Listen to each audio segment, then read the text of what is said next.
রাস্তার মাঝ বরাবর বসে আছে তীর্থ।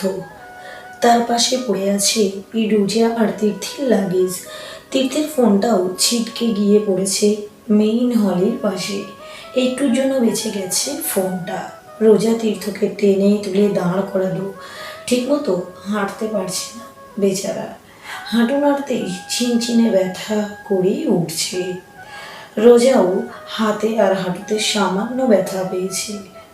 একটু জায়গায় চামড়া উঠে গিয়ে জ্বালা পোড়াও করছে। রোজা নিজের শাড়িটা খানিক ঝেড়ে নিয়ে লাগেজ দুটো তুলে তীর্থের পাশে রাখলো। রিক্সাটাকে টেনে তুলতেই কানে এলো কারো কণ্ঠ। শিট! হে রাস্কেল, রাস্তার মাঝখান দিয়ে রিক্সা চালালে তো এমনটা হবেই।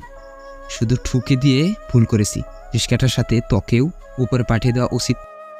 এটুকু বলে গাড়ি থেকে নামতেই রোজা ভ্রু কুঁচকে তাকালো। রোজাকে দেখে বাকিটুকু আর বলা হয়ে উঠল না। নিঃশব্দে গাড়ির দরজাটি লাগিয়ে রোজার দিকে তাকিয়ে সে রোজা হাসি মুখে এগিয়ে এসে বলল, ও মিস্টার চৌধুরী, হ্যালো। রাফিন খানিকটা ভড়কে গেল। সে ভেবেছিল রোজা ইচ্ছে মতো ঝাড়ি দিবে, তাতে কিন্তু তার ধারণা মিথ্যে করে দিয়ে রোজা হাসছে। অদ্ভুত, মেয়েদেরকে বোঝা দেয়। কথাটা এই মুহূর্তে 100% সত্যি বলে মনে হচ্ছে রাফিনের। রাফিনকে চুপ করে থাকতে দেখে আবারও বলে উঠল রোজা, আমার ধারণা অতিরিক্ত ভালো এবং অতিরিক্ত খারাপ মানুষের অহংকার থাকতে নেই। অহংকার শব্দটা তাদের সাথেই ঠিক মানায় না। এই বিষয়টা এতদিন আমার ভাবনার মাঝেই সীমাবদ্ধ ছিল, কিন্তু আজ বিষয়টি সত্যি প্রমাণ করে দিলেন আপনি। রাফিন ভ্রু কুঁচকে তাকালো। এদিক ওদিক চোখ ঘুরিয়ে কনফিউজড হয়ে বলে উঠল। আমি? রোজা চকচকে চোখে বলে উঠল, অবশ্যই আপনি। এই দেখুন না, আমি ভাবতাম আপনার মতো গ্যাংস্টার হয়তো আকাশ ছোঁয়া খারাপ কাজের সাথে আকাশ ছোঁয়া অ্যাটিটিউড বহন করে চলে, কিন্তু আই ওয়াজ রং। আপনি যে মাপের মানুষ, আপনার উচিত প্লেন ক্রাশ করা, বাট আপনি নিজের ইমেজের খেয়াল না রেখে রাস্তায় ছোটোখাটো রিক্সা ক্রাশ করছেন। শুধু তাই নয়, রাস্তার মানুষদের মতো রিক্সা চালককে গালিগালাজ করছেন। এইসব কিন্তু আপনার নিরহংকারিতারই পরিচয়। একদম রাস্তার মানুষের সাথে মিলিয়ে দিচ্ছেন আপনাকে। রাফিন কি বলবে বুঝতে পারছে না। মেয়েটা আজও হাসি মুখে সুনামের নাম করে দুর্নাম করেই চলেছে তার। রাফিনকে চুপচাপ দাঁড়িয়ে থাকতে দেখে আবারও বলে উঠল রোজা, এনিওয়ে, রিক্সা চালক মামার পক্ষ থেকে আই এক্সট্রিমলি সরি। যদিও রিক্সাটা রাস্তার মাঝখানে ছিল না, তবু আপনি যখন বলছেন থাকতেও পারে। কথায় আছে, যারা দিনে শখানেক মার্ডার করে তাদের চোখ দারুণ শার্প থাকে। সেই হিসেবে আপনার চোখ মাশাআল্লাহ অসাধারণ সাফ হওয়ারও কথা। তাই আপনার এই কথা নির্দ্বিধায় বিশ্বাস করা চাই, তাই না তীর্থ? তীর্থ এতক্ষণ রিক্সার সামনের দিকে দাঁড়িয়ে উকি ঝুঁকি দিয়ে দেখছিল। রাফিনকে দেখে ভয়ে হাঁটুর ব্যথা ভালো হয়ে গিয়েছিল তার। কিন্তু রোজা ওর নাম ধরে ডাকতেই চমকে উঠে আবারও হাঁটুর ব্যথা শুরু হয়ে গেল। ব্যথায় চোখ মুখ কুঁচকে কোনো রকম মাথা হেলিয়ে সম্মতি জানালো সে। রাফিন তীর্থের দিকে তাকাতেই মুখে জোরপূর্বক হাসি টেনে তাড়াহুড়ো করে অন্যদিকে ফিরে গেল সে। তীর্থের মুখ থেকে চোখ সরিয়ে ঘড়ির দিকে তাকালো রাফিন। 9:15, আজ শনিবার। ঠিক 10টায় হাসপাতালে একটা সার্জারি আছে তার। কিন্তু রাস্তায় খুঁজে খুঁজে রোজা নামক ঝামেলার সামনেই পড়ে গেল সে। অন্য কোনো সময় হলে রাফিন ভয়ঙ্কর বিরক্ত হতো, কিন্তু আজ তেমনটা হচ্ছে না। রাফিনের মুখ দেখে তার মনের ভাবনাটা বোঝা যাচ্ছে না। রোজা নামক ঝামেলাটা তার কাছে তেমন খারাপ লাগছে না, বরং বেশ ভালোই লাগছে। রোজার ব্যাগ থেকে কিছু টাকা বের করে রিক্সাওয়ালাকে দিয়ে আর একটা রিক্সা ডাকলো। রাফিনের দিকে তাকিয়ে কিছু মনে পড়ছে এমন ভাব করে বলল, ও ভুলে গিয়েছিলাম, এখন তো আপনার টার্ন, সরি বলুন। রাফিন অবাক চোখে তাকালো, প্রশ্নমাখা দৃষ্টিতে তাকিয়ে বলল, সরি কেন? আমার রিক্সা রাস্তার মাঝখানে ছিল, আমি সরি বললাম। তো আপনার গাড়িও তো রাস্তার মাঝখানে ছিল, তার জন্য আপনাকেও সরি বলা উচিত। পেছন থেকে আঘাত করাকে কাপুরুষতা বলে, আর আপনি তো রিক্সাকে পেছন থেকে ধাক্কা দিয়েছেন। আপনি নিশ্চয়ই কাপুরুষ নন, ব্যাপারটা নিশ্চয়ই অ্যাক্সিডেন্টলি হয়ে গেছে, রাইট? কিন্তু ব্যাপারটা যে ইচ্ছাকৃত ছিল না সেটা প্রমাণ করতে হলেও আপনাকে সরি বলা উচিত। রাফিন কনফিউজড হয়ে বলল, সরি? সরি শব্দটি উচ্চারণ করে নিজেই চমকে উঠল রাফিন। আর যাই হোক, সরি শব্দটা কখনো উচ্চারণ করে না রাফিন, তাতে তার দোষ থাকলেও না আর দোষ না থাকলেও না। অথচ রোজার কথা হাত বেড়া দিলে অবিশ্বাস্য রকম কাজটা করে ফেলল সে। রোজা হাসলো, হাত এগিয়ে দিয়ে বলল, আসি mister Chowdhury, very bad to meet you. রাফিনও হাত বাড়লো, তবে কিছু বলল না। রোজা তীর্থকে রিক্সায় উঠতে সাহায্য করে নিজেও উঠে বসলো। রিক্সা চালক লাগেজগুলো তুলে দেওয়ার পর ছুটে চলল এয়ারপোর্টের পথে। রাফিন সেখানেই দাঁড়িয়ে রইল, নিজের মনে বিড়বিড় করে বলল, sorry sorry sorry, like seriously? Oh my. কথাটা বলে ভ্রু চুলকে নিজের মনে হেসে উঠল সে। একটা ছোট্ট শ্বাস ফেলে গাড়ি নিয়ে ছুটে চলল নিজস্ব গন্তব্যে। এয়ারপোর্টে এসে এয়ারপোর্ট গ্রাউন্ডে দেখা মিলল মৃন্ময়ের। সাদা রঙের পাতলা শার্ট আর হালকা ব্রাউন জিন্স পরেছে সে। পায়ে হোয়াইট কেস, মাথায় সিল্কি চুলগুলো সুন্দর করে গোছানো, চোখে কালো চশমা, ডান হাতে ঘড়ি আর বাম হাতে লাগেজ। তীর্থ রোজার সামনে এসে দাঁড়াতেই ভ্রু কুচকে তাকালো মৃন্ময়। তীর্থের পায়ের দিকে ইশারা করে বলল, পায়ে কি হয়েছে? রোজা স্মিত হেসে বলল, ছোটখাটো অ্যাক্সিডেন্ট, তেমন কিছু না। মৃন্ময় কপাল কুচকে উদ্বিগ্ন গলায় বলল, তীর্থ, তুমি শিওর তুমি ঠিক আছো? তীর্থ হাসার চেষ্টা করে বলল, yes sir, I am fine. Mrinmoy মাথা নাড়ালো, কিছু বলল না। ফ্লাইটের অ্যানাউন্সমেন্ট হতেই এয়ারপোর্টের বাকি কাজ শেষ করে তিনজনেই ফ্লাইটে উঠে গেল। কিন্তু বিপত্তি হলো সিট নিয়ে। তীর্থ আর মৃন্ময়ের সিট পাশাপাশি, কিন্তু রোজের সিট দ্বিতীয় সারিতে, একটা মেয়ের পাশে। তীর্থের কথা হলো সে মৃন্ময়ের পাশে নয়, ওই মেয়েটার পাশে বসবে। রোজাকে ডেকে এনে বলল, দোস্ত, তুই আমার সিটে বসে যা না, দেখ মেয়েটা কি কিউট। হাসিটা তো হাসি নয়, যেন মুক্তোর মালা। রোজা ভ্রু কুচকে তাকালো, রাগী গলায় বলল, শালা ফাজিল, এখানেও তো লুইচামি। মালিহাকে বলবো? মৃন্ময় পানি খাচ্ছিল। মালিহা নামটা শুনে মুখ থেকে পানি ফেলে দিয়ে অবাক চোখে তাকিয়ে বলল। মালিহা? রোজা দাঁত বের করে হাসল, তীর্থের কাঁধে হাত রেখে বলল, এটা আপনার জন্য খুব কষ্ট হলো। সত্য যে তীর্থর দরজাল গার্লফ্রেন্ড আর আপনার মায়ের নাম সেম। আপনি বরং পানি খান, কিছুটা বেটার ফিল করবেন। মৃন্ময় কিছু বলল না, হালকা কেশি জানালার বাহিরে তাকালো। তীর্থ ফিসফিস করে বলল, প্লিজ দোস্ত, তুই আমার বন্ধু না দুশ্মন। মায়াটাকে দেখ একবার। হ্যাঁ, মেয়ে তো নয়, সিলেটের আস্ত চা বাগান। কি? আরে উপমা দিলাম, ফিলিংসটা বোঝার চেষ্টা কর। তোর এই বয়ফ্রেন্ডের সাথে 40 মিনিট বসে থেকে টাইম নষ্ট না করে এই মেয়ের পেছনে খরচা করা ঢের ভালো। রোজা রাগী গলায় বলল, ও আমার বয়ফ্রেন্ড কেমনে হলো রে বেয়াদব? সবাই কি তোর মতো নাকি? আচ্ছা মেরিমা, তুই ধোয়া তুলসী পাতা, এবার তো এই সিটাই প্লিজ প্লিজ। রোজা কিছু না বলে মৃন্ময়ের পাশে সিটে বসলো। মৃন্ময়ের কানে হেডফোন, হয়তো গান শুনছে। রোজা একবার সেই দিকে তাকিয়ে বিড়বিড় করে বলল, নিজেই তো গায়ক, তবুও কিসের ছাতার মাথার গান শুনে? মৃন্ময়ের থেকে চোখ সরিয়ে তীর্থের দিকে তাকালো রোজা। এই 2 মিনিট এই মেয়েটির সাথে ভাব জমিয়ে ফেলেছে সে। কিভাবে পারে কে জানে। এই ছেলেটাকে দেখলে কে বলবে মালিয়া নামে একটি মেয়ের জন্য পাগল প্রায় সে। মালিয়া 2 দিন রাগ করে ফোন বন্ধ করে রাখলেই বেচারা খাওয়া দাওয়া বন্ধ করে মালিয়ার বাড়ির সামনে রাত ভোর দাঁড়িয়ে থাকে।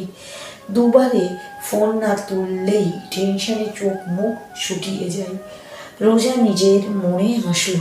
চারপাশে কত অদ্ভুত সব মানুষের বসবাস, সবাই পুরুষ জাতির অভ্যন্তর্ভুক্ত, তবুও একজন কতটা আলাদা। কাউকে ভালোবাসা ঘৃণা করা সব কিছুরই কত আলাদা সংজ্ঞা। সিলেটে পৌঁছে ভাড়া করা গাড়িতেই হোটেলে পৌঁছলো তারা। হোটেল রোজভিউ, পাশাপাশি 3টি রুম বুক করেছে মৃন্ময়।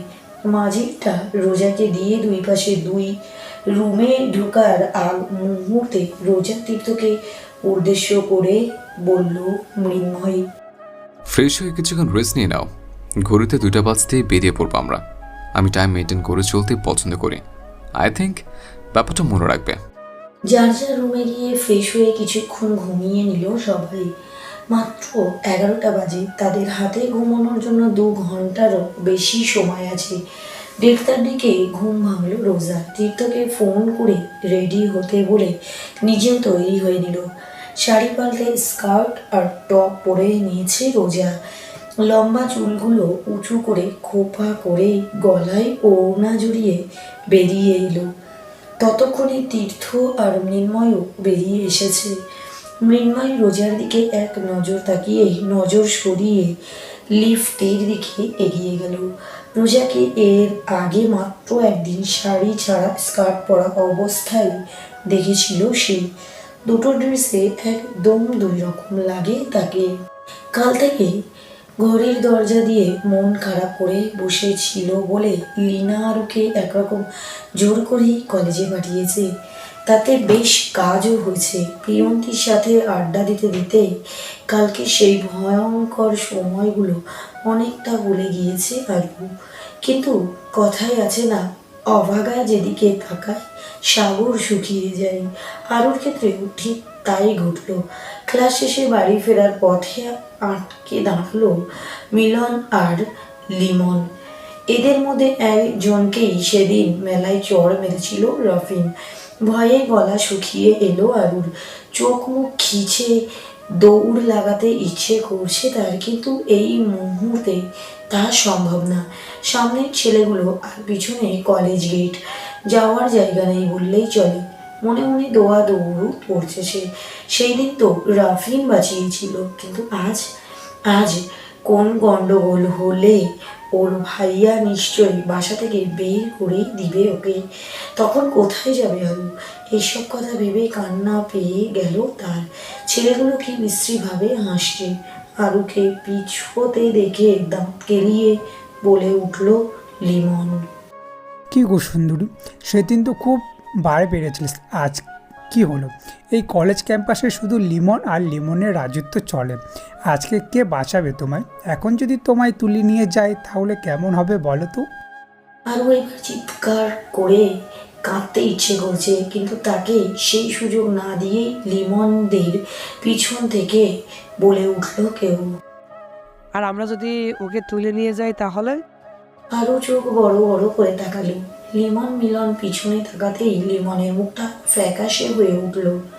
ওদের পেছনে আসিফ আর রাফিনের কয়েকটি ছেলে চুপচাপ দাঁড়িয়ে আছে।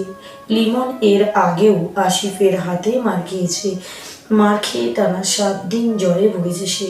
লিমন ভাবতেও পারেনি এইখানেও টপকে পড়বে আসিফ, নয়তো কখনোই আরুর সামনে কেন পেছনেও আসতো না সে।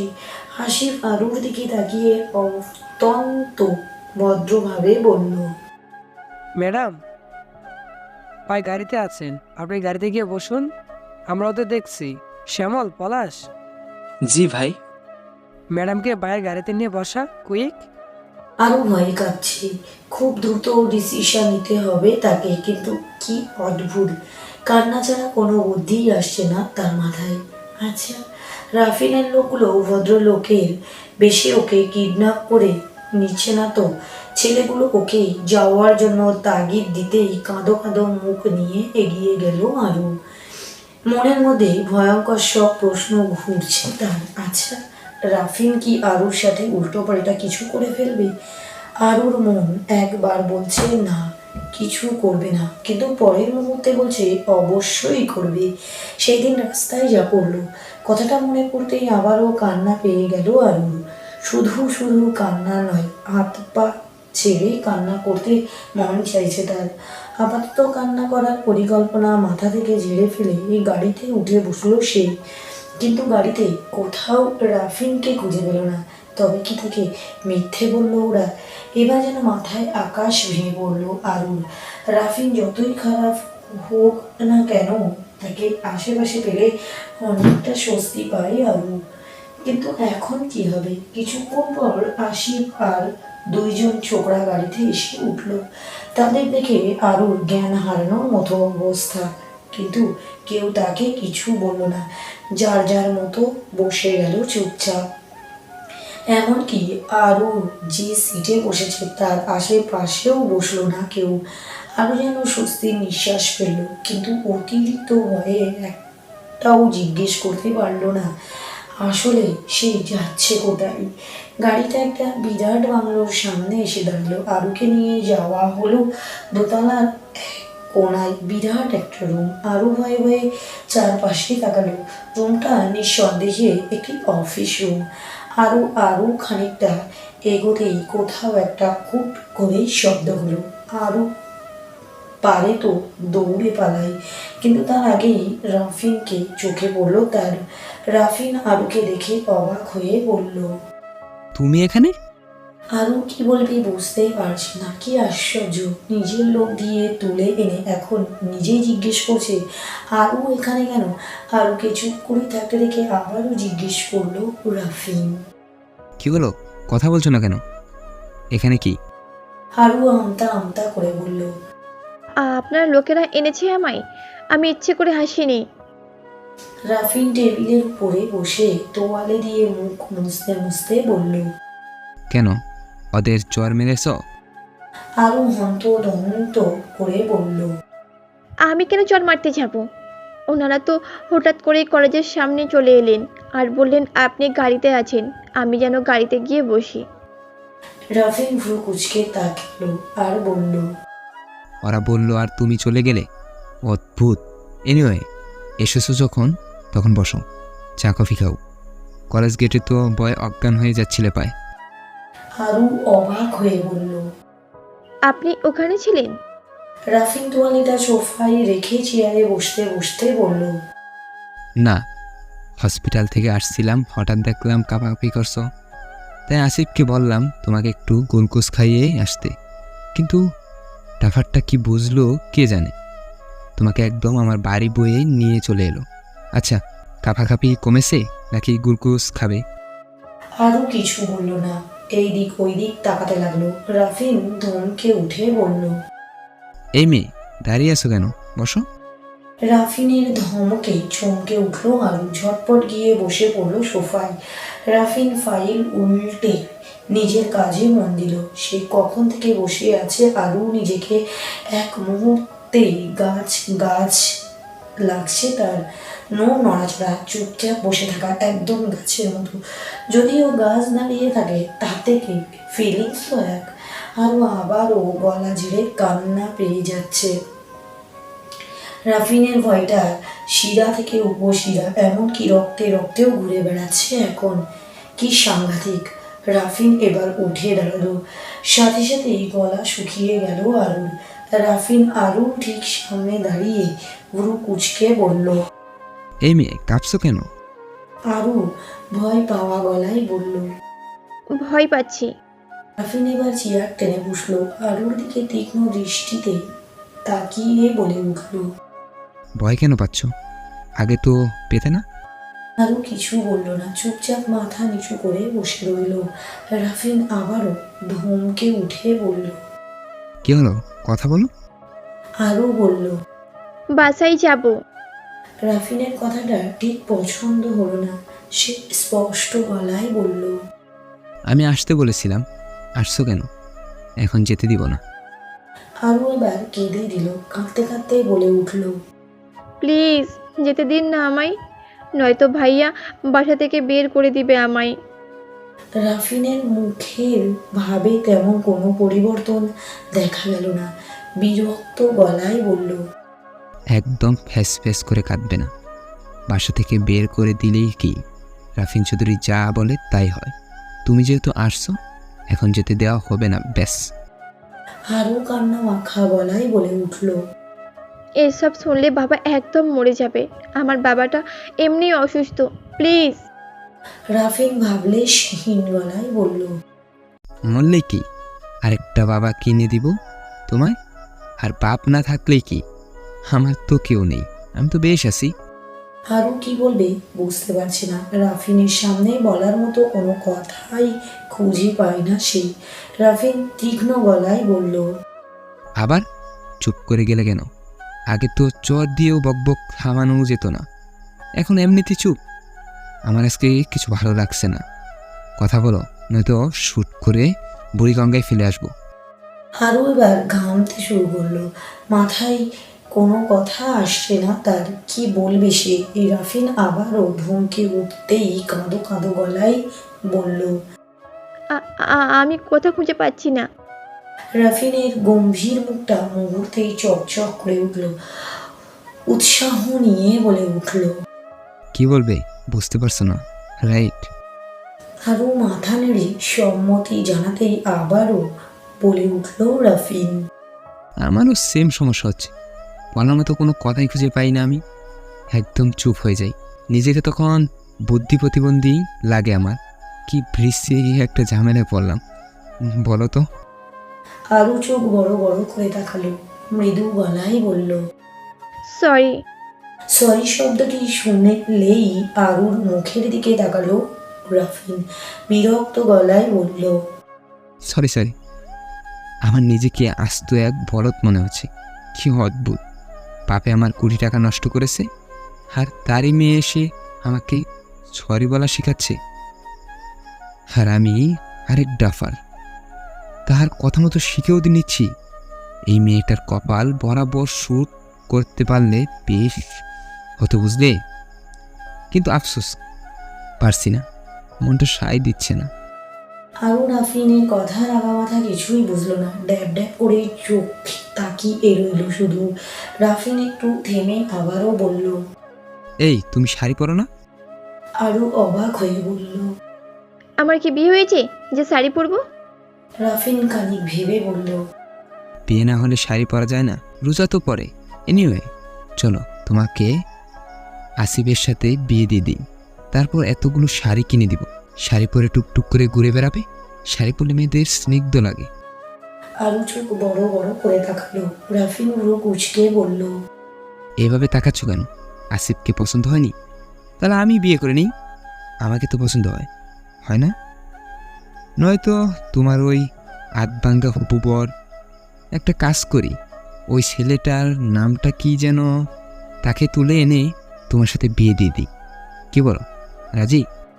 আরও মুখ ভার করে বলল। আমি কাউকেই বিয়ে করব না, বাসায় যাব, যেতে দিন আমায়। বাসায় যাবে? Okay fine. তার আগে সরি বলো আমায়। একজন বলেছে দোষ করে স্বীকার করে নেওয়াটা দোষের কিছু না, খুবই সিম্পল একটা ব্যাপার। সেদিন তুমি আমায় চর মেরেছিলে, এটা তোমার দোষ ছিল, কিন্তু তুমি তোমার দোষ স্বীকার করনি। সেজন্য এখন 100 বার কান ধরে উঠবোস করবে আর সরি বলবে, নয়তো যাওয়ার কথা ভুলে যাও। আরও কিছুক্ষণ অসহায় দৃষ্টিতে রাফিনের দিকে তাকিয়ে রইল, কিন্তু তাতে তেমন একটা লাভ হলো না। রাফিনকে আজ কেমন পাগল পাগল লাগছে তার, কেমন অদ্ভুত অদ্ভুত বিহেভ করছে। আরও দীর্ঘশ্বাস ফেলল, চরম অনিচ্ছার সত্ত্বেও উঠে দাঁড়িয়ে মুখে করুণ ভাব ফুটিয়ে উঠবোস করতে লাগলো। তবুও যদি বাসায় ফিরতে পারে সে। মালনী ছাড়া চা বাগানে ফুটকে দাঁড়িয়ে আছে রোজা, তীর্থ আর নির্মল। সাথে আছে গাড়ির ড্রাইভার আলী। অল্প বয়স্ক ছিপছিপে তরুণ সে।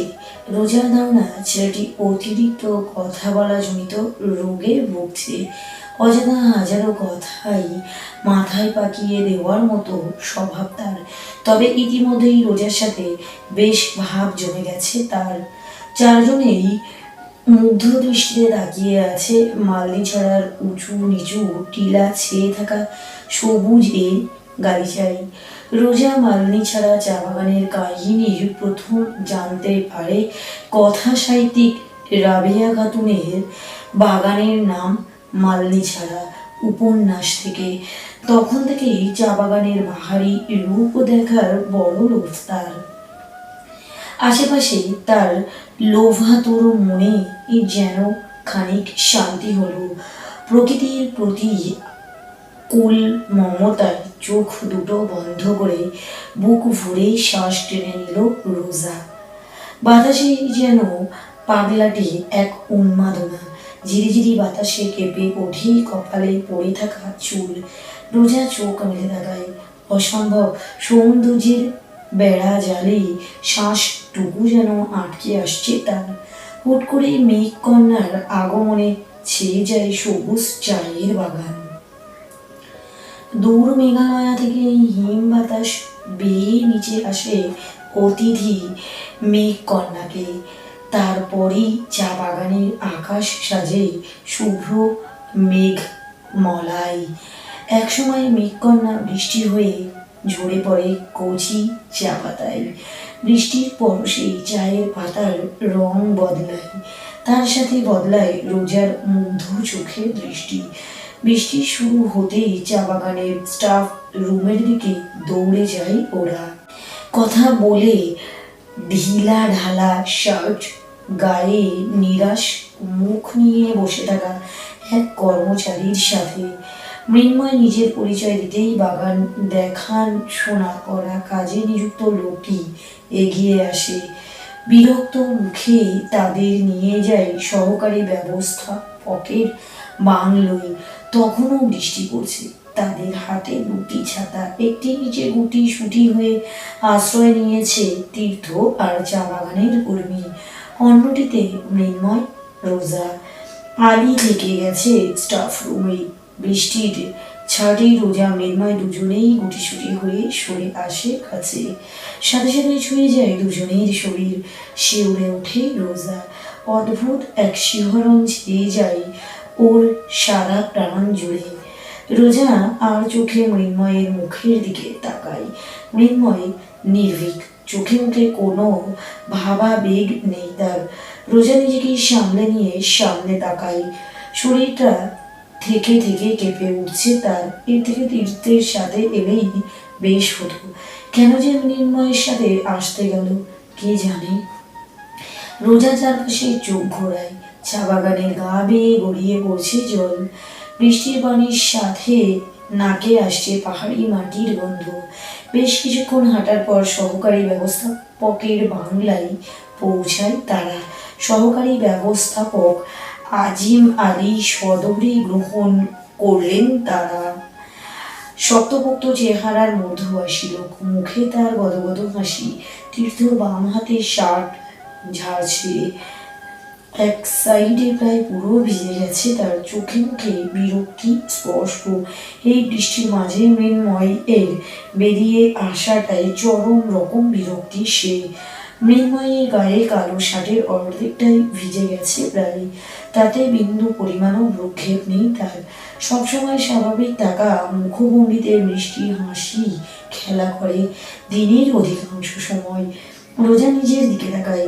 স্কার্টের নিচের দিকে কিছু অংশ ব্যতীত আর কোথাও পানির ছোঁয়া পড়েনি। রোজা বেশ আশ্চর্য হয়। এবারও একবার মৃন্ময়ের দিকে আর চোখে তাকাতেই আজিম আলী বলে ওঠেন, ও কি, আপনার দাঁড়িয়ে কেন? বসুন বসুন। ওরা ভদ্রতার হাসি নিয়ে সোফায় গিয়ে বসে।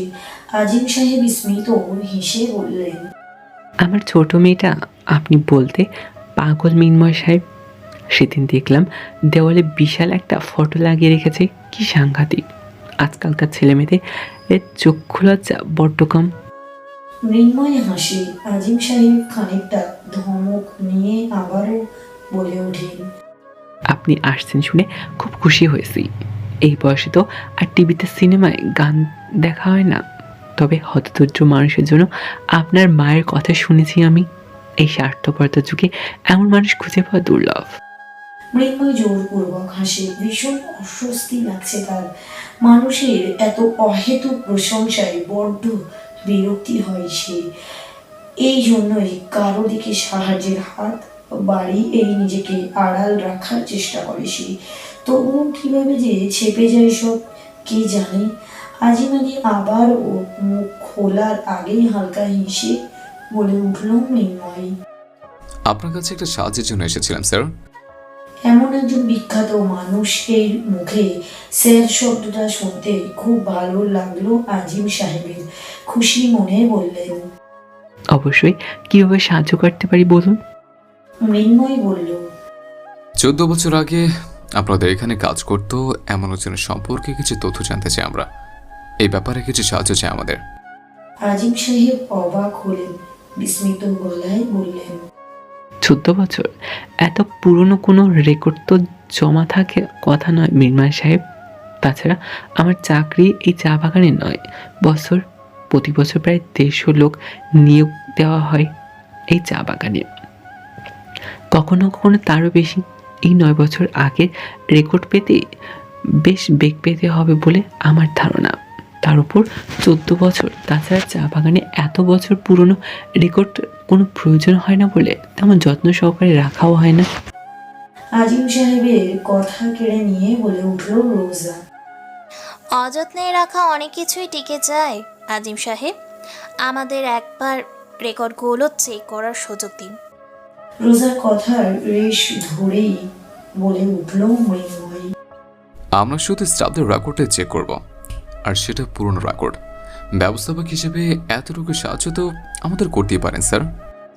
আজিম সাহেব চিন্তায় পড়ে গেলেন। এইভাবে চা বাগানে নিজস্বত্ব তথ্য কাউকে ঘাঁটতে দেওয়া নিয়ম সঙ্গত নয়, কিন্তু মুখ ফুটে না শব্দটা উচ্চারণ করতেও পারছে না উনি। মৃন্ময়ের কথা বলার ভঙ্গি এবং ভদ্রতা বেশ পছন্দ হয়েছে ওনার। এই জাতীয় ছেলেদের মুখের উপর চট করে না বলা যায় না, ইনিয়ে বিনিয়ে না বলতে হয়। কিন্তু আজিম সাহেব খুব অবাক হয়ে খেয়াল করলেন কোনো কৌশলে এই ছেলেটাকে হতাশ করার মতো কিছুই বলতে পারছেন না উনি। অবশেষে মাথা দুলিয়ে সম্মতি জানালেন। নিজেই ওদের সাথে নিয়ে অফিসের স্টাফ রুমের দিকে রওনা হলেন। স্টাফ রুমের পুরাতন কাগজের ভিড়ে 14 বছর আগের রেকর্ডগুলো পেয়েও যেতে পারে। আজিম সাহেবের কাছে কোনো কিছুই আশ্চর্য নয়। বৃষ্টি কমে এসেছে এখন। পিঠে ঝুড়ি নিয়ে আবারও চায়ের পাতা তুলতে ব্যস্ত হয়ে পড়েছে কয়েকজন তরুণী আর মধ্যবয়স্কা মহিলা। রোজা অবাক হয়ে চারিদিকে তাকায়, জিজ্ঞাসু কণ্ঠে বলে, চা পাতা সংগ্রহকারীরা অধিকাংশ সময় মহিলা হয় কেন আজিম সাহেব? আজিম সাহেব হাসলেন। চোখের চশমাটা ডান হাত দিয়ে ঠিক জায়গায় ঠেলে দিয়ে বললেন, চা পাতা সংগ্রহ করা যতটা সহজ মনে হয় ততটা সহজ নয়। সবই হাতের কসরত। চা গাছে সব পাতায় কিন্তু চা হয় না। চা গাছের 2টি পাতা, একটি কুড়ি হলো চায়ের মূল উৎস। 2টি পাতা থেকে আসে লিকার, কুড়ি থেকে আসে ফ্লেভার। আর এসব হাতের কসরতে মেয়েরা সাধারণত বেশি এক্সপার্ট হয়, তাই পাতা সংগ্রহকারী হিসেবে মেয়েদেরকে বেশি গুরুত্ব দেওয়া হয়। রোজা মাথা দোলায়। চা বাগানের পাশ দিয়ে চলে যাওয়া পাকা রাস্তা ধরে হাঁটতে হাঁটতে আবারও বলে ওঠে আজিম সাহেব, প্রায় 9 বছর যাবৎ চাকরি করছে এখানে। কেমন একটা মায়ে পড়ে গেছে জায়গাটার উপর। বুঝলে মা, চা বাগানের মানে হলো দীর্ঘ প্রসারী সবুজের মাঝে ছায়া বৃক্ষের মিলন মেলা। এখন ঘুম ভেঙে এই পাহাড়ি চা বাগানে চোখ না পড়লে বুকটা যেন ভার হয়ে আসে। প্রতিটা মুহূর্তে নিজেকে ভাগ্যবান মনে হয়। সাবেক মার্কিন রাষ্ট্রদূত হ্যারি কে টমাস প্লেন থেকে নেমে বাগানে এই রাস্তা দিয়ে যাওয়ার পথে বলেছিলেন, পৃথিবীর এত সৌন্দর্যে মালিন্যতা ছাড়া বাগানে না দেখলে তো বোঝাই যাবে না। আর আমি সেই সৌন্দর্যে এক সাক্ষী হয়ে আজই ভাবতে গর্বে বুক ফুলে ওঠে। কথাগুলো বলতে বলতে স্টোর রুমের সামনে এসে দাঁড়ান উনি। মৃন্ময়ের হাতে চাবি দিয়ে বলেন, নিয়মের বাইরে গিয়ে পারমিশন দিচ্ছি, তবে 2 ঘন্টা বেশি দিতে পারছি না। মৃন্ময় হাসে, অসম্ভব সুন্দর সেই হাসিতে মুগ্ধ হন আজিম সাহেব। মৃন্ময় কৃতজ্ঞতা মাখা চাউনি দিয়ে বলে, এটুকুর জন্য অসংখ্য ধন্যবাদ স্যার। আজিম সাহেব কিছু বলেন না, দরজার সামনে একটা ছেলেকে দাঁড় করিয়ে মাথা দুলিয়ে সেখান থেকে সরে যান। মৃন্ময়, তীর্থ, রোজা তিনজনেই ধীর পায়ে ঘরে ঢোকে। ঘরটির চারপাশে চাপা অন্ধকার, সেই সাথে ধুলোবালির স্তর ও পুরনো কাগজ এর গন্ধ। রোজা ভেবেছিল এত ধুলো দেখে মেয়েদের মতো ন্যাকামি করে বেরিয়ে যাবে মৃন্ময়, হাজার হলেও হিরো বলে কথা। কিন্তু রোজাকে অবাক করে দিয়ে মুহূর্তেই কাজে নেমে যায় মৃন্ময়। ধুলো ঝেড়ে লাল মলাটে ঢাকা বড় বড় রেকর্ড বুকগুলো মোবাইলের ফ্ল্যাশের আলোয় ঘাঁটতে লাগলো। সেখানে এই তীর্থ, রোজাও কুপোকাত, সেখানে মৃন্ময় শান্ত ও স্বাভাবিক। রোজা কাজের ফাঁকে ফাঁকে মৃন্ময়ের দিকে তাকায় আর স্মৃত হয়, আবারও কাজে মন দেয়। তীর্থ বেশ মনোযোগ দিয়ে রেকর্ড বুক ঘাঁটছে। এতগুলো রেকর্ড বুকের মাঝে সেই ছোট্ট নামটা কোথায় আছে কে জানে। প্রায় 1 ঘন্টা খোঁজাখুঁজির পর ফ্রুকুচকে বলে ওঠে তীর্থ, এই রেকর্ড বুকগুলোতে 2001 থেকে 2009 পর্যন্ত সব রেকর্ডই আছে। তাহলে মাঝে 2006 সালে রেকর্ডটি নেই কেন? এটা কি সম্পূর্ণ কাকতালীয় নাকি কারো পরিকল্পনা? মৃন্ময় কিছু বলতে গিয়েও থেমে যায়। দৃষ্টি তীক্ষ্ণ হয়ে আসে তার। জানালার পাশ থেকে এই মাত্র একটি ছায়া সরে যেতে দেখে সেই। যদিও জানালাটা মৃন্ময়ের পিঠ বরাবর, তবুও মেঝের উপরে আলোর ছায়ায় শুষ্ক হেলে দুলে বিষয়টা বুঝতে 1 সেকেন্ডও সময় লাগেনি তার। তবে কি কেউ তাদের উপরে নজর রাখছে? কিন্তু কে সে? স্টোর রুম লক করেই চাবিটা আজিম সাহেবকে ফিরিয়ে দিয়ে মৃন্ময় হেসে বলে, স্যার, একটা প্রশ্ন জিজ্ঞেস করতে পারি? আজিম সাহেব সরু চোখে তাকায়, হাসি ফিরিয়ে দিয়েই বলেন, জি অবশ্যই, বলুন কি প্রশ্ন? মৃন্ময় 2 হাতে হাঁটুর উপরে রেখে কিছুটা ঝুঁকে এসে শান্ত গলায় বলে, আপনাদের এখানে এমন কোনো কর্মচারী আছে যে প্রায় 14 বছর ধরে এখানে কাজ করছেন? আজিম সাহেব কপাল কুঁচকে খানিক ভাবেন। মৃন্ময়ের দিকে তাকিয়ে চশমাটা ঠিক করে বলে, ঠিক মনে করতে পারছি না মৃন্ময় সাহেব। চা বাগানের শক্ত সামর্থ্য লোকদের বেশি রাখা হয়, তবুও 2 জন সিনিয়র কর্মচারী থাকতে পারে, কিন্তু কেন বলুন তো? আমি তাদের সাথে একটু কথা বলতে চাই। আজিম সাহেব মৃন্ময়ের দিকে স্থির দৃষ্টি নিক্ষেপ করে কিছু একটা ভাবেন। পরেক্ষণেই রমজান নামের এক ছেলেকে ডেকে পাঠান। কয়েক মিনিট পর চকচকে লাল শার্ট পরে হেলে দুলে আজিম সাহেবের পাশে এসে দাঁড়ায় কালো করে শুকনো একটি ছেলে। চোখে মুখেই ঘুম ঘুম ভাব। তার মুখ দেখে মনে হচ্ছে ভোরের অসম্ভব মিষ্টি ঘুম থেকে জোর করে তুলে আনা হয়েছে তাকে। আর ব্যাপারটা চরম রকম বিরক্তিতে সে। রমজান পাশে দাঁড়াতে আজিম সাহেব গলা খেকারি দেন। গলাটা হালকা পরিষ্কার করে নিয়ে বলেন, রমজান, জি স্যার। আমাদের চা বাগানে 13-14 বছর ধরে চাকরি করছে এমন কেউ আছে? জি স্যার, আছে। 4-5 জন আছে। ক্যান্সার ড্রাগ মহাগর। হ্যাঁ, ডাকবে খুব জলদি ডাকবে। রমজান নামক ছেলেটা চলে গেলেই চায়ের কাপে চুমুক দেয় রোজা, মৃন্ময় সহ সবাই। চায়ের কাপে প্রথম চুমুক দিয়েই অবাক হন রোজা। একদম অন্য রকম ফ্লেভারের চা। রোজা আবারও কাপে চুমুক দিয়ে আজিম সাহেবকে উদ্দেশ্য করেই বলে, চায়ের স্বাদটা একদম ভিন্ন রকম। কোনো স্পেশালিটি আছে নাকি এই চায়ে? আজিম সাহেব হাসে, মাথা দুলিয়ে বলেন, চায়ের দেশে চায়ের স্পেশালিটি তো থাকবে। বাংলাদেশে 163টি চা বাগানে 135টি টি ব্যাগ এই সিলেট ঘিরে রেখেছে। এমন একটা জায়গা চা খেয়ে তৃপ্তি না পেলে কি চলে? আজিম সাহেবের কথার মাঝেই প্রবেশ করে 4-5 জন মধ্যবয়স্ক এবং মোটামুটি বয়স্ক লোক। সবার চেহারার জীবনব্যাপী প্রতিকূলতার সাথে লড়াই করায় চলার চাপ। তাদের দেখে উঠে দাঁড়ায় মৃন্ময়, হাতের ক্যাপটা টেবিলে রেখে বলে, কেমন আছেন আপনারা? মৃন্ময়ের কথার কোনো উত্তর দেয় না কেউ। মৃন্ময় মৃদু হেসে আবারও প্রশ্ন করে, আপনারা তো এখানে প্রায় 13 থেকে 14 বছর ধরে কাজ করছেন, তাই না? লোকগুলো মাথা নাড়ায়। মৃন্ময় বলে, আপনারা কি সাইয়ম চাং নামে কাউকে চেনেন? 14 বছর আগে চা বাগানে কাজ করতো উনি। যদি চিনে থাকুন তাহলে বলুন, এর বিনিময়ে আপনাদেরকে 1 মাসের ডাবল বেতন দিব আমি। জানেন কেউ? তারা একজন আরেকজনের দিকে তাকায়, কিন্তু কিছু বলে না। রোজে উঠে গিয়ে পাশে দাঁড়ায়, আলগা গলায় বলে, হ্যাঁ বা না কিছু তো বলুন চাচা, জানেন? একজন রোজার মুখের দিকে তাকিয়ে বিড়বিড় করে বলে তারা জানে না। রোজা আশাহত হয়। তীর্থও বিরক্তিতে মুখ বাঁকায়, অথচ মৃন্ময় স্বাভাবিক হাসি মুখে ওদেরকে যেতে বলে। আজিম সাহেবের দিকে বিদায় নিয়ে বেরিয়ে আসে। রোজা বুঝতে পারে এই মৃন্ময়ের মাঝে অনুভূতি নামক কোনো সিস্টেম আছে নাকি নেই। অদ্ভুত। চা বাগানের পাশ দিয়ে চলে যাওয়া পাকা রাস্তা ধরে হাঁটছে ওরা। রোজা একবার সবুজ রাঙা টিলাগুলোর দিকে তাকায়, তো আরেকবার আর চোখে মৃন্ময়কে দেখে। উজ্জ্বল শ্যামলা মুখটিতে অসম্ভব সুন্দর দুটি চোখ, সেই চোখ দুটো যেন আবেগ শূন্য, বেপরোয়া। হঠাৎই মৃন্ময় ফিরে তাকায়, চোখে চোখ পড়ে। রোজা চমকে ওঠে, দ্রুত চোখ সরিয়ে নেয়। লজ্জায় চোখ দুটো খিচে বন্ধ করে ফেলে সে। ইস, ও এভাবে ধরা খাবে কি দরকার ছিল? কি ভাবল মৃন্ময়? ছি। মালনী ছাড়া প্রবেশপথ অতিক্রমণ করার পরের মুহূর্তেই পিছন থেকে ডেকে ওঠে কেউ। ওরা ফিরে তাকায়। এক মধ্য বয়স্ক ব্যক্তিদের মধ্যে থেকে একজন ব্যক্তি ওদের সামনে এসে দাঁড়ায়। মৃন্ময় ভ্রু কুঁচকে বলে, চাচা কিছু বলবেন? লোকটি মাথা নাড়ে, গলায় গামছা দিয়ে কপালের ঘাম মুছে নিয়ে বলে, সাইয়াম চাংরে আমি চিনি, একসাথে কাজ করতাম। সে মাত্র 4 মাস কাজ করেছে এখানে, তারপর হুট করে উদাও হয়ে গেছে। শেষ মাসের বেতনটাও নিয়ে যায়নি সাইয়াম। তীর্থ চোখ পাকিয়ে বলে, যখন জিজ্ঞেস করা হলো তখন বললেন না কেন মিয়া? ওইখানে ডরাইতেছিলাম। মৃন্ময় কপাল কুঁচকে বলে, ভয়? কিসের ভয়? বড় বাবু আছিল হেল লাইগা।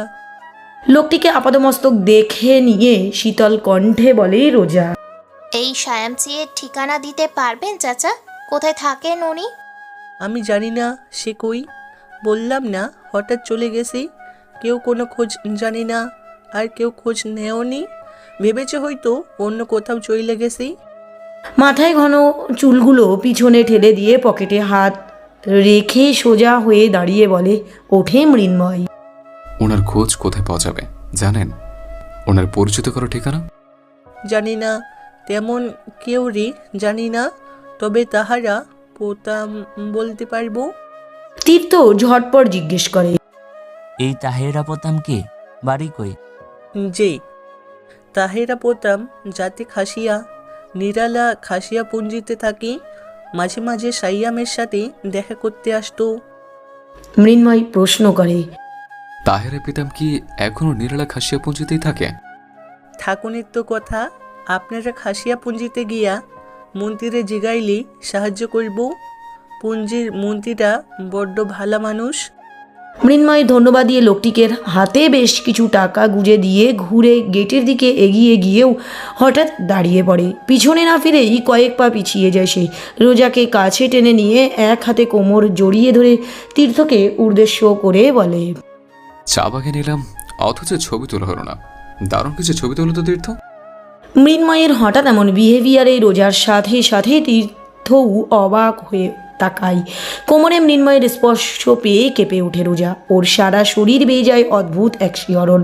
রোজা মুখ তুলে মৃন্ময়ের দিকে তাকায়। মৃন্ময়ের মুখে কোনো ভাবাবেগ নেই। রোজা তাকাতেই সামনের দিকে তাকিয়ে ধীর কণ্ঠে বলে ওঠে মৃন্ময়, টাচ করার জন্য সরি। আমাদের কেউ ফলো করছে মিস রোজা। আমার ধারণা ঠিক হলে আমাদের পেছনের ছোপটা দিয়ে গা ঢাকা দিয়েছে কেউ। মৃন্ময়ের কথায় চমকে গিয়ে পেছনে তাকিয়ে নিতেই কোমরের চাপ দেয় মৃন্ময়। মুখের ভাব স্বাভাবিক রেখেই বলে ওঠে, পেছনে তাকাবেন না, তীর্থকে ছবি তুলতে দিন। ওর হাতের ক্যামেরাটা অসাধারণ। ছবি জুম করে কিছু পেলেও পেতে পারি আমরা, কিন্তু আপনি পেছনে তাকালে সেটা সম্ভব হয়ে উঠবে না। রোজা ঢোক গিলে নিয়ে চুপচাপ দাঁড়িয়ে থাকে। সামান্য নড়া শক্তিও পাচ্ছে না সে। মৃন্ময়ের ছোঁয়ার ভিতরটা কেমন শিরিয়ে অনুভূতি ছেয়ে গেছে। মৃন্ময়ের এক হাতে ফোন বের করে তীর্থকে মেসেজ পাঠায় এবং চোখের ইশারায় ফোন চেক করতে বলে। তীর্থ মৃন্ময়ের বিহেভিয়ার বারবারই অবাক হচ্ছে। পকেট থেকে ফোনটা বের করতে করতে বিড়বিড় করতে থাকে সে। চালা পাগলা নাকি? মাথায় তার তোর ঢিলা ঢোলা আছে নাকি কে জানে। ফোনটা মেসেজ অপশানে গিয়ে মেসেজটা দেখে কপাল কুঁচকে যায় তার। ক্যামেরা হাতে ছবি তুলতে গিয়ে মৃন্ময়ের কথা মতো পিছনের ঝোপে ফোকাস দেয় তীর্থ। এ কি, ঝোপের মধ্যে লাল রেনকোটের অংশ দেখা যাচ্ছে, এসবের মানে কি? ওখানে কি করছে লোকটা? বেশ কিছু ছবি তুলে নিয়ে গাড়িতে গিয়ে বসলো ওরা। ড্রাইভারের পাশের সিটে মৃন্ময় আর পিছনে রোজা তীর্থ। রোজা এখনও স্থির হয়ে বসে আছে, কোমরে কাঁধে সব জায়গায় মৃন্ময়ের ছোঁয়াটা যেন আষ্টে পিষ্টে জড়িয়ে আছে। রোজা ঢোক গিলে জানালার বাহিরে তাকায়, এমন ফিলিংস এর আগে কখনো হয়নি তার। তাহলে আজ হঠাৎ মৃন্ময় ছবিগুলো চেক করছিল। দু ঠোঁট চেপে কিছু একটা চিন্তা করতে করতে সামনের গ্লাসের দিকে চোখ পড়তেই রোজার মুখটা ভেসে ওঠে।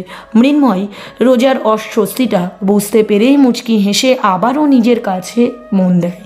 তীর্থ খুব মনোযোগ দিয়ে রোজা মৃন্ময়কে পর্যবেক্ষণ করেই চলেছে সেই কখন থেকে। এতক্ষণ যাবৎ রোজাকে চুপ থাকতে দেখেই রোজার দিকে খানিকটা চেপে বসে মাথায় টোকা মেরে ফিসিয়ে বলে ওঠে, দোস্ত, এখনো কি শোকে আছিস নাকি? রোজা কিছু বলে না। তীর্থ মুখ টিপে হেসে বেসুরে গলায় গান ধরে, I am 16, going on 17. দিল কিউ না ধাক ধাক করে, হাই দিল কিউ না ধাক ধাক করে। রোজা অগ্নিদৃষ্টিতে তাকাতেই থেমে যায় তীর্থ। মুখে নিষ্পাপ ভাব ফুটিয়ে তুলে বলে, আল্লাহর 165টা দিন তুই আমারে সন্দেহ করস। গানটা কিন্তু তোকে ইন্ডিকেট করে গাইনি আমি। এখন কি গান গাইতেও পারবো না? আচ্ছা যা, গাইলাম না আমি। স্যার, আপনি গান গান না প্লিজ। এত বড় গায়ক আমাদের সাথে, অথচ এত রোমান্টিক ওয়েদারে গান হবে না তা কি করে হয়? মৃন্ময় ক্যামেরা থেকে মুখ উঠিয়ে ভ্রু কুঁচকে বলে, এখানে রোমান্টিকের কি দেখছো তীর্থ? তীর্থকে কিছু বলার সুযোগ না দিয়েই ড্রাইভার ছেলেটা বলে ওঠে, স্যার সাইডে কোথায় ফোকাস করেন কেন? ওইটা তো কথার কথা, ওদেরকে যেমন ভাববেন তেমনই। রোমান্টিক ভাবলে রোমান্টিক, আর ছেঁকা ভাবলে ছেঁকা। মন রোমান্টিক হইলে খাকা মরুভূমি রোমান্টিক মনে হয় স্যার। আপনি শুধু গান ধরেন প্লিজ স্যার। হ্যাঁ স্যার, আলী ঠিক বলছে, আমাদের জন্য একটা গান তো গাইতেই পারেন প্লিজ। মৃন্ময় ক্যামেরাটা হাতে রেখে গ্লাসে একবার রোজার মুখটা দেখে নিয়ে বাহিরে তাকায়। তীর্থের সামনে সিটে ঝুঁকে পড়ে গান শোনানোর জন্য। রোজাও জানালার বাহিরে চোখ রেখে কান খাড়া করে। মৃন্ময় গায়, যার ছবি মনে কে যায়, যার কথা ভেবে দিন কেটে যায়, যার ছবি মনে কে যায়, যার কথা ভেবে দিন কেটে যায়, সে কি জানি শুধু তাকে ভালোবাসে আমার হৃদয়, যার ছবি মনে কে যায়, যার কথা ভেবে দিন কেটে যায়, যার ছবি মনে কে যায়, যার কথা ভেবে দিন কেটে যায়, সে কি জানে শুধু তাকে ভালোবাসে আমার হৃদয়, যার ছবি মনে কে যায়। মৃন্ময়ের গান শেষ হতেই সিটি বাজায় তীর্থ। রোজার কানের কাছে গিয়ে ফিস ফিস করে বলে, দোস্ত, তোর সিচুয়েশন লোকে একদম খাপে খাপ। হাকি প্রেম। রোজা রাগি চোখে তাকায়। তীর্থ দাঁত কেলিয়ে হাসি। রোজার গাড়ির গ্লাসে তাকাতেই ভেসে ওঠে মৃন্ময়ের মুখ। তার মুখে কোনো অস্বাভাবিকতা নেই, কোনো আবেগ নেই। গান শেষ করে আবারও কাজের মাঝে ডুব দিয়েছে সে। আচ্ছা, এত কি কাজ তার, এত কিসের ব্যস্ততা? তার চারপাশে আরুর ঘরের এক কোনায় দাঁড়িয়ে ফুফিয়ে ফুফিয়ে কাটছে। একটু আগেই আরিফ এর হাতে মার খেয়েছে সে। লজ্জায় কষ্টে অপমানে মাটির সাথে মিশে যেতে ইচ্ছে করছে তার। পাশের রুম থেকে আরমান সাহেবের ঘন ঘন নিঃশ্বাস নেওয়ার শব্দ আসছে। শ্বাসকষ্টটা সকাল থেকেই বড্ড জ্বালাতন করছে তার। আরিফ এখনও রাগে ফুঁসছে। লীনা কিছুটা দূরে দাঁড়িয়ে নীরবে চোখের জল ফেলেই চলেছে। স্বামীকে বলার মতো কোনো ভাষা নেই আজ। আরুর কপাল বেয়ে রক্ত পড়ছে, টেবিলের কোনায় লেগে কেটে গিয়েছে হয়তো। লীনা আবারও আরুর দিকে তাকিয়ে পা বাড়াতেই গর্জে ওঠে আরিফ। খবরদার আমাদের মাঝে আসবে না লীলা। আমাদের ভাই বোনের ব্যাপারে নাক নাক গলিয়ে যেখানে দাঁড়িয়ে আছো সেখানে দাঁড়াও। নীলা অবাক হয়ে বলল। আরও কি আমার বোন নয় আরিফ? অথচ ক্যাচাল করো না তো লীলা, বিরক্ত না করে যাও এখান থেকে। লীনা জল মাখা কণ্ঠে বলে। আরিফ কি? আরিফ কি? বলো বোন না, বোন মানে ওকে। বোন মানলে আমার নিষেধ সত্ত্বেও ওকে বাইরে পাঠাতে নিলা, আর আমাকেও এভাবে ছোট হতে হতো না। 19টা বছর ধরে যে বোনকে অন্ধের মতো ভালোবেসে এসেছি, আজ সেই বোন একবারও আমার মান সম্মানের কথা ভাবলো না। শুধুমাত্র ওর জন্য এলাকার বখাটে ছেলে আমার দিকে তাকিয়ে বিদ্রোপের হাসি হাসায়। বলে কি না, হারে আরিফ ভাই নাকি তোমার বোন? তো দেখলাম কয়েকটা ছোকরার সাথে গাড়িতে গিয়ে উঠলো। বোনকে বাজারে নামিয়ে দিয়েছো নাকি? ছি, এরপরেও এই বোনের প্রতি মায়া থাকে সাজে? যখন যা চেয়েছে তখন তাই দিয়েছি। যতই কষ্ট হয়েছে তবুও ভেবেছি ওর হাসির জন্য এতটুকু করতেই পারি, কিন্তু তখন বুঝতেই পারিনি এই বোনই আমার অপমান আর চোখের জলের কারণ হবে, আমার বাবার অসুস্থর কারণ হবে। আজ বুঝতে পারছি বোন নয়, দুধকলা দিয়ে কালসাপ পুষেছি। মরে যেতে পারিস না তুই? এমন বোন থাকার চেয়ে না থাকাই ভালো। আরু আর দাঁড়ায়নি, ছুটে চলে এসেছে রুমে। দরজা বন্ধ করে হাত কামড়ে ধরে কাঁদছে। একবার ভাবছে মরে যাবে। ওই সিলিং ফ্যানে কি আরুকে এই কষ্টের ভার থেকে মুক্তি দিতে পারবে? আলমারি খুঁজে মায়ের সুতি শাড়ি বের করে আনে সে, কিন্তু শেষ পর্যন্ত সাহসে কুলায় না। মরে যাওয়া কি এতটাই সোজা? মানুষের চিন্তা ভাবনাগুলো এত নোংরা কেন হয় বোঝে না আরু। এই 19 বছর যে কল্পনার পৃথিবীটাই বাঁচছে, সে আজ হঠাৎই ধসে পড়েছে, খুব বিশ্রীভাবে ভেঙে পড়েছে। আরু ফ্লোরে হাঁটু ভাঁজ করে বসে হাঁটুতে মাথা রাখলো। শরীরটা থেকে থেকে কাঁপছে আরুর।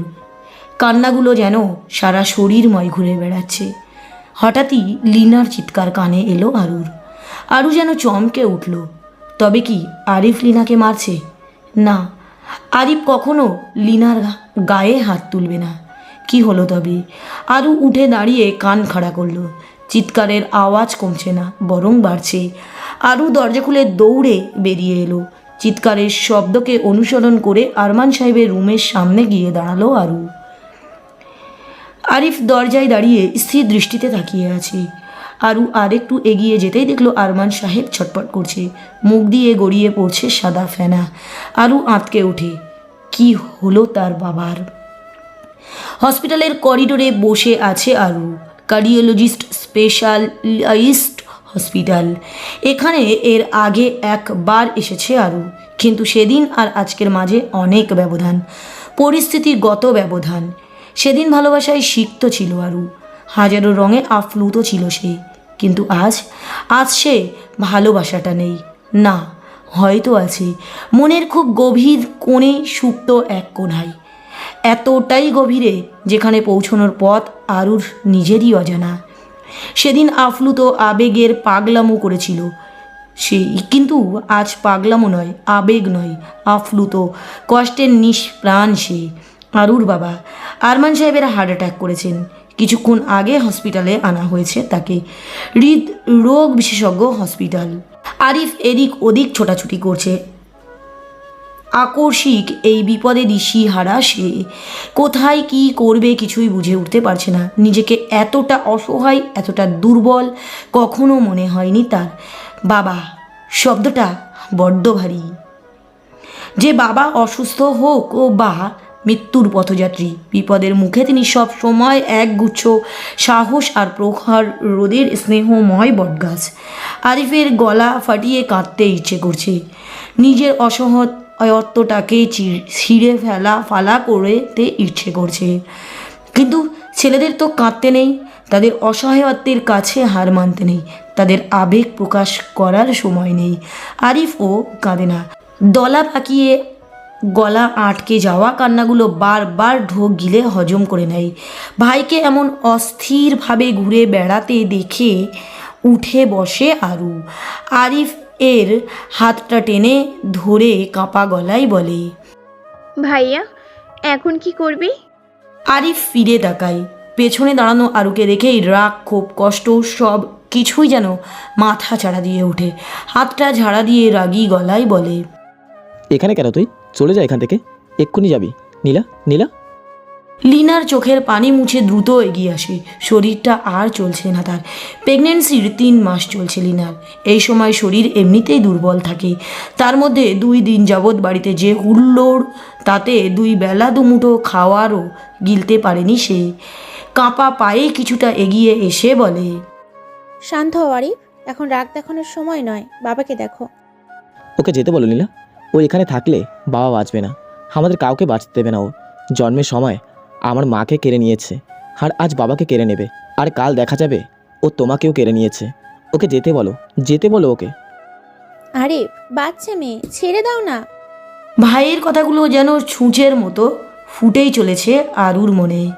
যেই ভাই নিজের সবটা সুখ আরুর ভাগ্যের সাথে জুড়ে দিয়ে চলেছে সেই ছেলেবেলা থেকে, সেই ভাই আজ কত কঠিন কঠিন কথা বলছে তাকে। সত্যি তো সব দোষ তো আরুর। তার জন্ম নেওয়াটা দোষের ছিল, রাফিনের প্রতি দুর্বলতাটা দোষের ছিল, রাফিনকে প্রশ্রয় দেওয়াটা দোষের ছিল, তার চুপ থাকাটা দোষের ছিল। এই জীবনটা তার দোষের খাতায় পরিপূর্ণ। এত এত দোষের মাঝে কীভাবে বাঁচবে আরু? এইভাবে কি বাঁচা যায়? আরু ফুপিয়ে ওঠে, ধরা গলায় বলে, ভাইয়া প্লিজ এইভাবে বলিস না, প্লিজ। কথাটা বলতে বলতে এগিয়ে এলো আরিফ এর ডান হাতটা ধরতেই আবারও ঝটকা দেয় আরিফ। আরু ছিটকে যায়। ঝটকাটা এত জোরে হবে নিজেও বুঝতে পারেনি আরিফ। বোনের জন্য মনটা আটকে ওঠে তার, কিন্তু আরু পড়েনি দেখে স্বস্তি পাই। ফ্লোরে নেই, অপরিচিত কারো বুকের উপরে গিয়ে ঠেকেছে আরু। অপরিচিত লোকটি আকস্মিক ঘটনায় খানিকটা চমকে ওঠে। আরুকে না ধরে 2 হাত হালকা উঁচু করে ভ্রু কুচকে বলে, এক্সকিউজ মি, এটা কোনো গার্ডেন নয়, মাথা তুলে দূরে গিয়ে দাঁড়ান প্লিজ।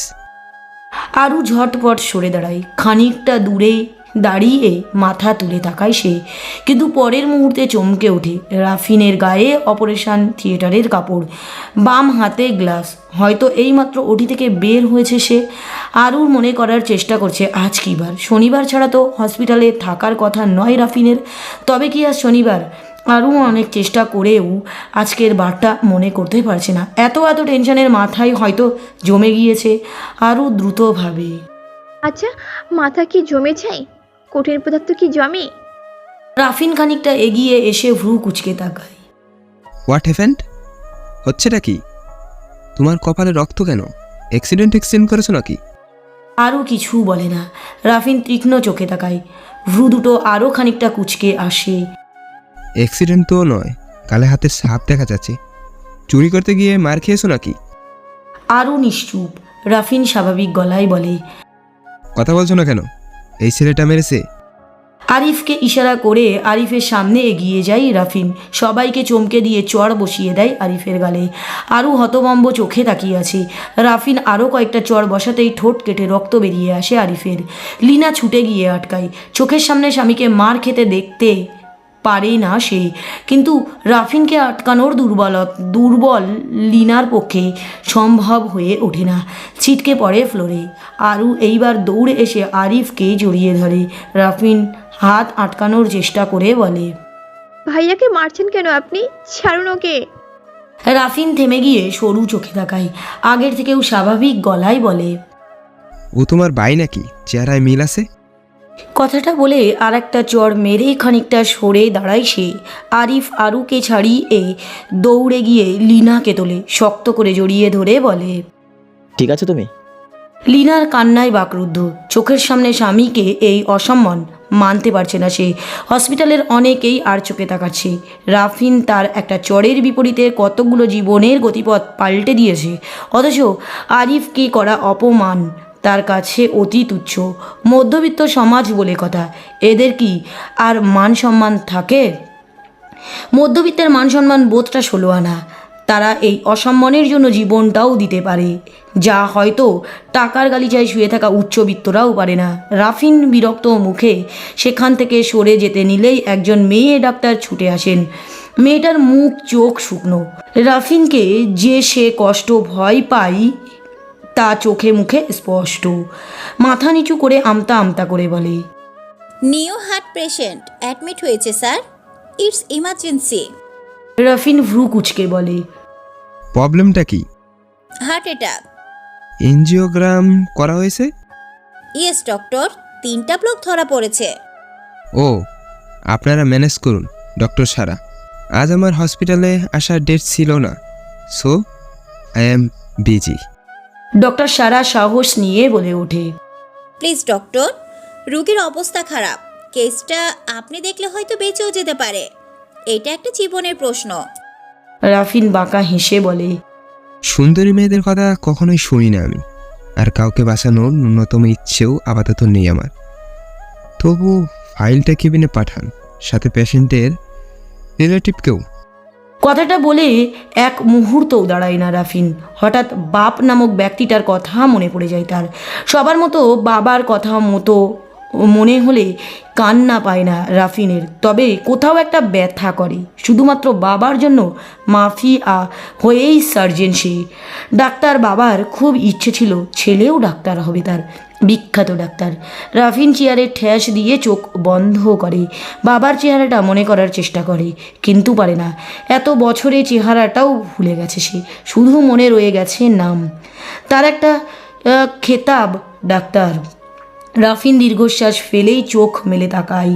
টেবিলে রাখা ফাইলগুলোই চোখ বোলায়। কিছুক্ষণ পরেই দরজায় টোকা পড়ে। রাফিন ফাইলে চোখ রেখেই বলে, কামিন।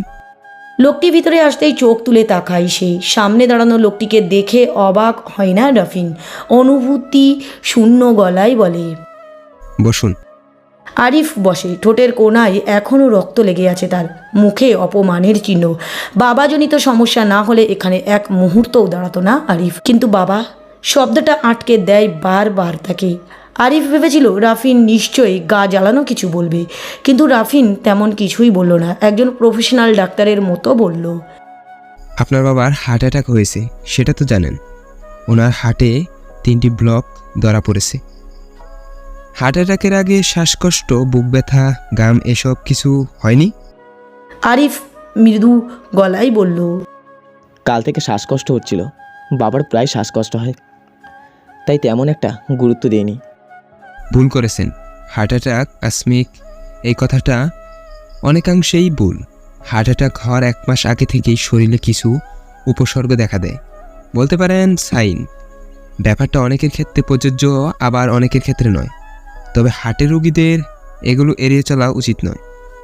যেমন বুকে ব্যথা, বুকের এক পাশে বা পুরো বুক জুড়ে ভারী ব্যথা, মাথা ঘোরা বা ঝিমঝিম করা, গাম হওয়া, নিঃশ্বাস বন্ধ হয়ে আসা, বমি ভাব হওয়া ইত্যাদি।